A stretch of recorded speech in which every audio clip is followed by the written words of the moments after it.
Kamanuch. Hey, 100 button men on the street 24 hours a day. That Turk shows one hair on his ass, he's dead. I never had a picture that made a voiceover game. You know, I mean, that made a game. You know, I had a couple that didn't even make it to the theater. This was the first time I ever put that many dots on my head. It was strange, it was interesting. It didn't feel like anything. I mean, they don't feel like they restrict you, but you know, it's sitting there and talking to a little round light. Never mind, send somebody with them.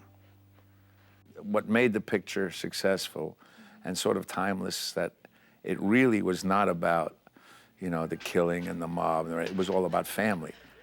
You spend time with your family? Sure I do. Good. Because a man who doesn't spend time with his family can never be a real man. The interesting thing was that, you know, you forgave everybody. I mean, you know, the biggest question was that a real horse's head, you know? Wait a minute, we killed 92 people. Nobody cared about that, you know, because everything was done for the sake of family. And you know, we had a lot of good young actors. Get out of here. Private party, go on. I remember grabbing some extras. Some poor guy was taking a picture of me outside of the wedding. And I grabbed this poor guy and I smashed his camera. I mean, of course, the prop guy went nuts. And luckily, Clemenza, he grabbed me. But I remember in my neighborhood, as long as you paid for it, it was okay, you know? So he grabbed me and I just took 20 out of my pocket and threw it on the ground. There was just all kinds of stuff that went on. I remember telling Pop I wanted to enter the family business, that I could, you know, learn to sell olive oil.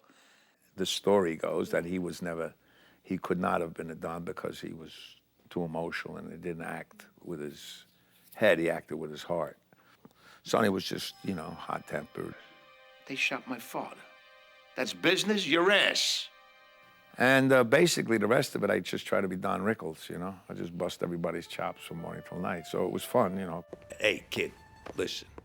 Believe me, if you ever have 100 guys with guns on your side, whatever you do, don't trade them in for some fucking lawyer. I've never seen anything like this. This is pretty wild. This is one of the great characters of all time.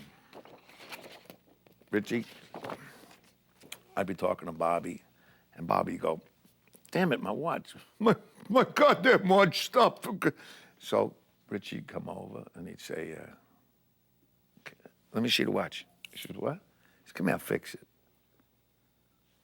Take the watch off, you hand it to him and he'd go, mind you, believe that word. And he'd take the watch in his hand between his fingers like this, and he'd press the glass in the back of it. He goes, okay, here, it's better now. I walk away looking, nothing changed. Another time he had somebody's car didn't start. He goes, get away, get away.